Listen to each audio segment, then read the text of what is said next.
Welcome back. Welcome back. Today we have a different co-host. I present to you Apumpat. He's new. He's an intern. Let's see how well he does compared to Poom. No, but we're not here again to talk about Up and Poom this time. This time is something completely different. My stand-in. I was like, but the director? Yeah, I mean, it's related. It is related. Some of you might know there was a dialogue happening in Berlin. On Friday, on the 22nd. Among others, the creators of my stand-in came. So, yes! Pepsi, Yuan, and the scriptwriter B were there. And P came also to Berlin to talk to us. So that was really, really great to have these four people, very important people in the BL entertainment industry, to talk to us, fans. And we thought we are gonna share our experience. Welcome to SabaiChillBL, a podcast about Thai BL and so much more. Where we are not so chill about our favorite shows and people. And also, we were invited by Panorama Spotlight, who organized the entire event, to talk there as well about our European view on BL and also to talk a little about the survey that was sent around to the attendees of the dialogue. This is gonna be in part 2 because we have a lot to talk about. So this is gonna be a 2-part thingy. But yeah, stay tuned for part 2. Exactly. So, how did you like the event? Oh my god, I was so nervous. Same. I mean, first of all, we were very excited when the announcement came out that the panel would take place, or the dialogue would take place, because it was really a dialogue, because it went both ways. Yeah. But because we talked to Pepsi online when we had the interview with her last time, we were really excited that we could meet her in person as well. And to talk a little bit about my stand-in and the other projects that she and the other panelists were part of was really amazing. Like, I was so happy because we wanted to make them feel appreciated and make them see that we also see the work that goes into these projects. And I hope that we made that happen. I think we did. Yeah. I mean, they smiled a lot and they were really surprised that so many people came to see them. I think this is something that they're not really used to, of course. I also sneaked in and talked to B for a second when he was available with very broken Thai and English. I asked him in Thai, in my very broken Thai, if he speaks English. And he said, well, I don't really speak it, but I can understand. I'm like, great. Same thing for me in Thai. And then he was just saying that he felt this very, he was very appreciating the entire event, because normally in Thailand, no one really pays a lot of attention to them. It's mostly about the actors, of course, and that he had lots of fun here and that he really enjoyed just meeting us all. And yeah, I mean, they were very busy after the panel ended. Because the panel was divided into the dialogue, the event was divided into 2 parts. In the first part, it was just Yuan who was giving us a broad overview of the development of BL in Thailand. And then we had a short break and a movie was shown. And then we had the second part with all the 4 panelists. And before the dialogue started, we had a chance to talk to all 4 of them and take pictures and just tell them very shortly that we really appreciate them coming. And then the dialogue already started. Yeah, and as Malena said, it was really a dialogue, because I thought it was really amazing that Off was like, I have questions. Let me ask some questions. Because he was really interested in knowing whether we would also like a series that has maybe a sad ending, but also if we think that a coming out scene is always needed. And we were all, I feel like, of the opinion, it really depends on the storyline, but it's never like it's always good to have like because you always like it's not that really like the entire world just moved on and you all have accepting parents or that you live in an environment that is very accepting, so it's still needed to show those realities as well. But I just love the fact that he was like, wait, I have questions. Can I ask a question? And we're like, yeah, sure. Because it started that way, that there were questions collected in the survey that was sent around to the people who attended, or you could also send in questions via DM. And To Panorama Spotlight. Yes, exactly. And then they were asked in the beginning. Then in the middle, P-Off was like, okay, I have questions. And it was great because he really seemed interested in our opinion and not just to talk to us, but with us. Yeah, and that was really amazing. Like this made us, I think, also feel very special. And I mean, like also the Q&A session after Yuan's part just kept going. Like there were just so many questions all the time. I was running around with a microphone at that point, just getting in my 10,000 steps that day. That was really fun as well. And there were so many great questions as well because it felt very inviting and very like a good place to just be honest. And this is also what they said at the beginning. They were like Panorama Spotlight told us that the panelists were like, we are super open, like they can ask whatever and then we're just gonna answer the best way we can. And this isn't like hopefully not a one-time thing. Event, yeah. Like, we hope it's gonna happen again. It was really well received as well. Like so many people said to us that they had so much fun. I mean, I can also understand because, like, first of all, these kind of events don't really happen in Thailand, but then them coming to Berlin to talk to interfans who are not like the first group of people they make the series for, and then asking us questions and asking about our opinion. I feel like that's also like both way appreciation. Yes, absolutely. Like it was a moment where we all felt seen. Like not just like a group that likes the actors and like far away, but like very close, and like we're interested in like the process of how this is all produced and why it is produced the way it is. Just had to think about Pepsi introducing herself. Pepsi, as some of you might know, we interviewed her like a couple of months ago already. Jesus, time flies. Yeah, in August. And this is also the time when we said, okay, well, we're going to teach her some German. And she remembered the sentence perfectly. We were talking to her before and she was like, wait. I think I remember the sentence. And then she said it and we were like, yeah, it's correct. And then later she was on stage and I remember I was like backstage getting another microphone, but she was just like, ich bin Pepsi. No, ich bin Pepsi, die Regisseurin von My Stanton und Kim Porsche. She did so well and everyone loved it. Like, yes. That was a very special moment for the two of us, I think. And she came with her little hair clip. Yes. I was like, brought it for you. And we're like, yes. It's amazing. It's like her signature look now for us at least. But yeah, that was really fun. Very kind people. They were really just there talking to us, taking pictures with us. We will upload a vlog where we have a couple of videos of the dialogue and we'll also add the video and their reaction. Because for us, it was also so heartwarming because we wanted them to feel, like we said, appreciated, that we don't see a difference in the appreciation between the actors and the creators of the series. Which is why we also decided to bring them little gifts. Each of them got small little bags with German Christmas treats and a handwritten note as well, and a cupcake, a reindeer cupcake, because it's the season.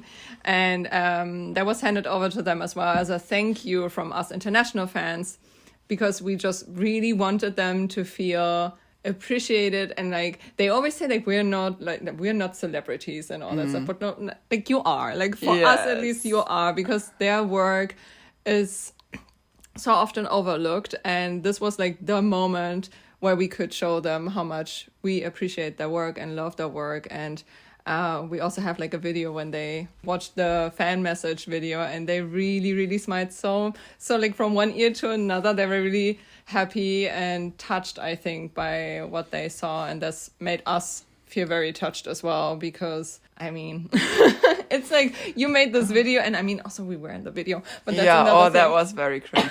Not bragging or anything. No, it's not bragging, but like we also spent a lot of time preparing for this event and preparing the things for the event, even though we weren't the organizers.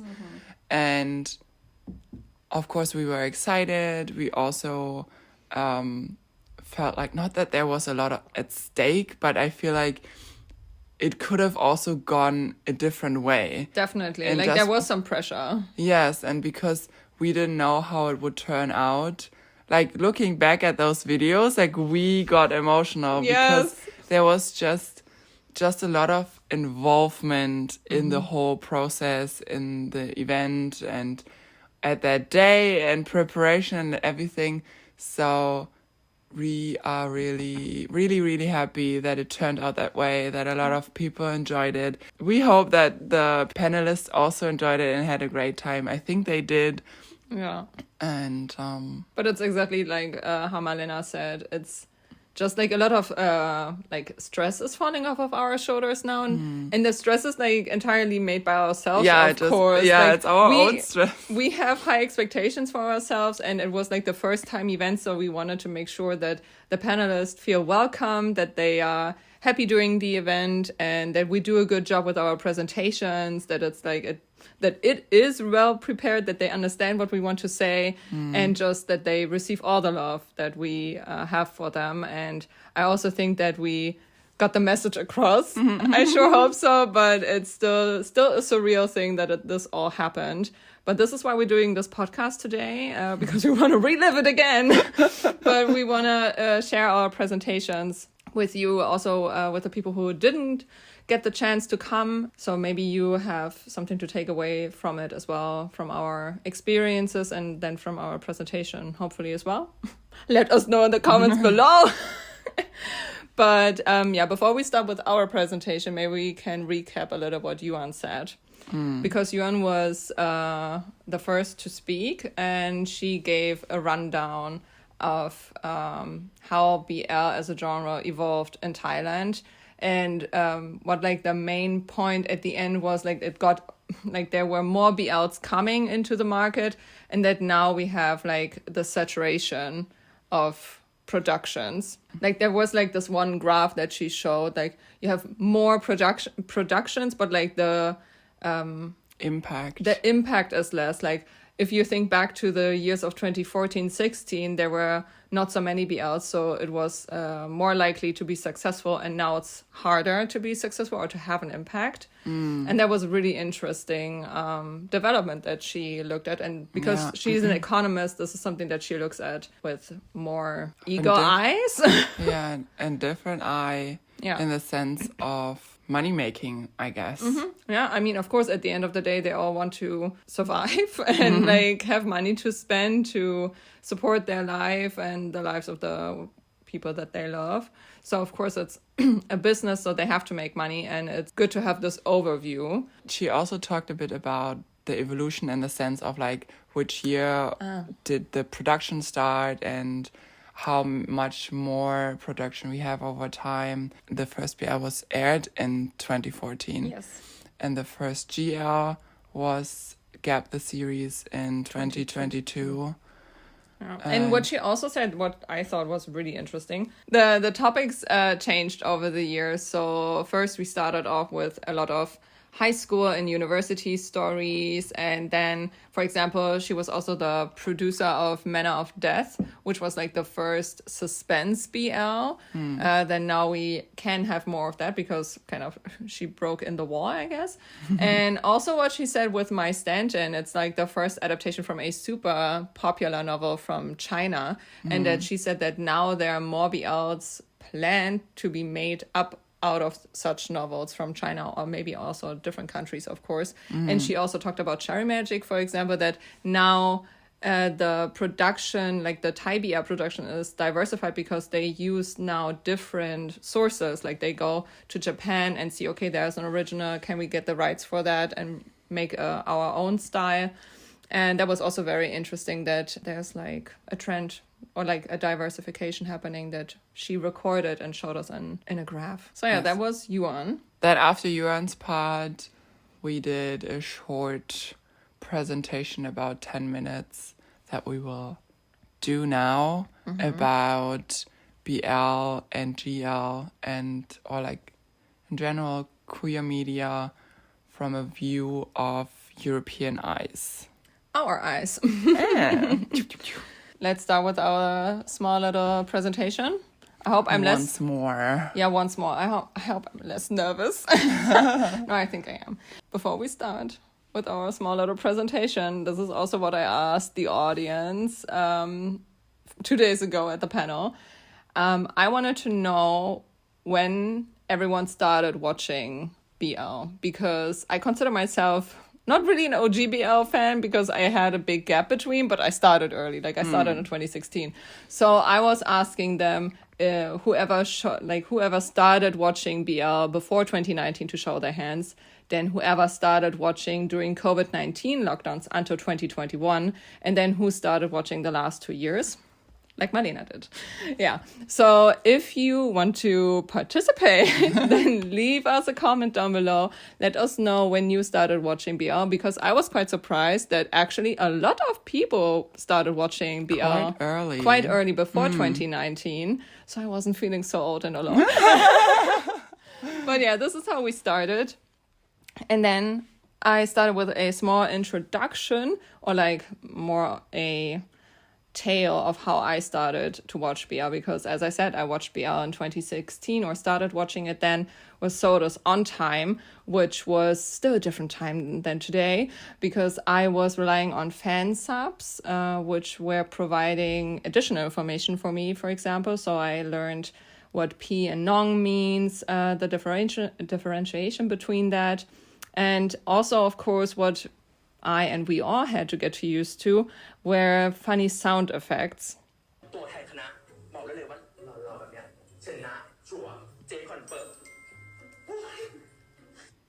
Yes, these great sound effects. I mean, we still have sound effects today, but they are not as often in a show anymore. And this is something, of course, we had to get used to from a Western perspective, because at least to my knowledge, we don't have those as often in series. But eventually we fell in love with that. And we also fell in love with Thai BL, of course. And one of the reasons for loving Thai BL, we were doing some research and found a very interesting Tumblr post that kind of summarized all the aspects that made us fall in love with Thai BL. And one of those are that we have a diverse representation of men. So we have masculine men, but also feminine men. We have men that can wear makeup and jewelry, especially like in photo shoots, as you see here by Apumpat, not only as a co-host today, but also in our presentation. And we have, of course, characters that are allowed to cry and that are in touch with their feelings, which is something that we don't really have as often in Western media, which most likely has heterosexual relationships in focus, because in Western media, just like in general, we have maybe queer relationships, but they are mostly side characters, which is not the case in BL, of course, because this is where it's like its own entire genre, which we don't have in the West. Also, talking about these differences, like heterosexual relationships, or the lack of LGBTQ plus relationships in Western media, doesn't mean that we don't have it. But when we have it in Western media, it looks different than BL. Because if we think about Queer as Folk, for example, or Heartstopper, we see LGBTQ plus individuals facing not only like the realization of their identities, maybe like in Heartstopper, but they also have to face the harsh realities of the queer community. So in Queer as Folk, for example, individuals have to go through drugs, like drug addiction, or, for example, as well, violence against queer identities. And in Heartstopper, we have to deal with mental health issues, which is always, if we think about it a little bit more on a serious note, like it's not always fluffy and happy and exciting. However, I would say that Heartstopper does a good job in like giving us always like a positive view of those things. But if I think back to my experience with LGBTQ plus stories in Western media, it's always difficult for them to live. So if we talk about heavy stuff in LGBTQ plus characters in Western media, I always think about like soap operas in Germany, for example, like GZSZ, Gute Zeiten, Schlechte Zeiten, or Alles, was zählt, had their own gay relationships in there, but they had to go through, I don't know, I think in Alles, was zählt, one of them died at the end, the other, like in GZSZ, the one had to go to prison, and then he came back from prison, and then they moved to Mallorca, a very German move, by the way. So it was always very hard and struggling, and like the moments of joy and love were always little, which is in stark contrast to what Thai BL shows us, because Thai BL gives us romanticized and idealized dynamics and relationships between two men, which is something that we don't usually see in Western media. And the reason for that, research says, is that BL was created by and for heterosexual women back in the 70s in Japan to kind of flee from the oppression that they have to endure by the patriarchy. Because if you take two men in a loving relationship, they can express their love way differently and more freely than women can or could. So yeah, that is the difference for now from our perspective and research. Because BL comes from a genre where creators are heterosexual cis women who are projecting their issues and their suppression onto their characters, stories can be a bit problematic. So we can have dynamics in those stories who are representing real societal issues. So we have, for example, the Seme-Uke binary, which represents the male-female dynamics in society, which can be very problematic and also be representing a false reality. One of those series is Tar and Type, which really has a strong character dynamic, which can be categorized in being problematic. What else? Female characters. Or rather, the lack of female characters. And a lot of BLs, we don't have female characters. And if we do, they are very unimportant side characters. They lack a depth of character development, if they even have a development. And they're mostly placed to be a hindrance between the relationship of the main couple. One of those examples is the female coach in the series The Twins. So she is in the story, but she is not really helping the story to develop. She's more there to have misunderstandings so that the main couple cannot be together and that there are problems.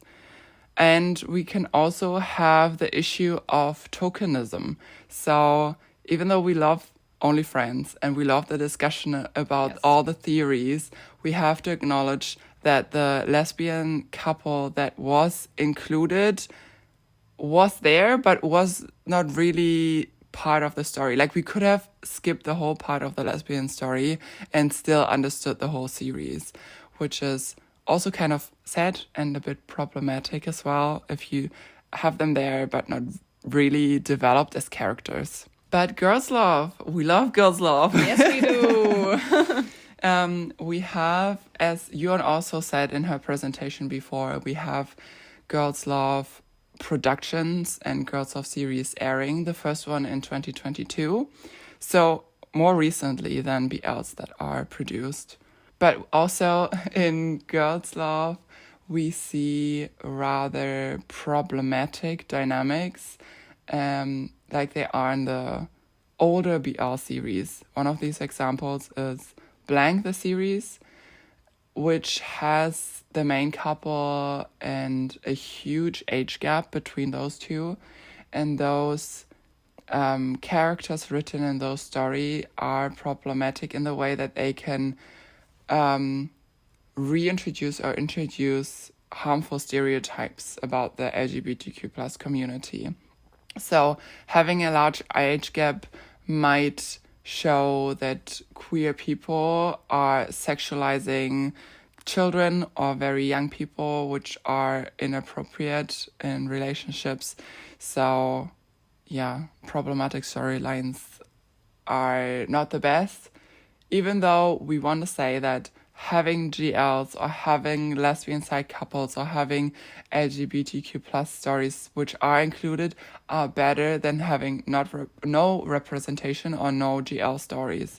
So we do appreciate the production that is going into that field.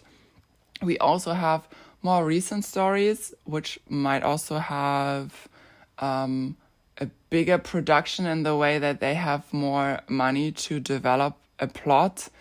And we see also an increase in production in Girls Love. So we had 23.5. We also had Pluto.